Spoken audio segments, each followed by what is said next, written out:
Black people, y'all cry too much. Y'all complain too much. You're victims.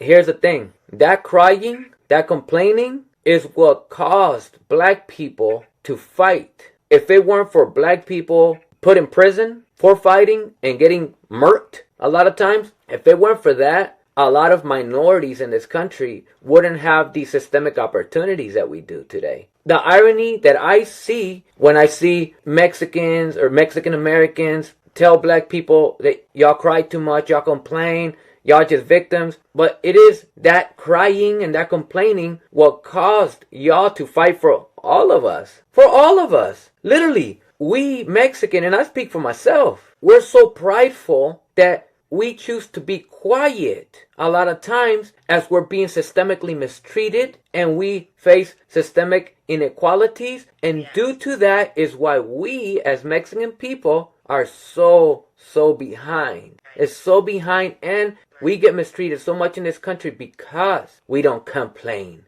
We don't cry.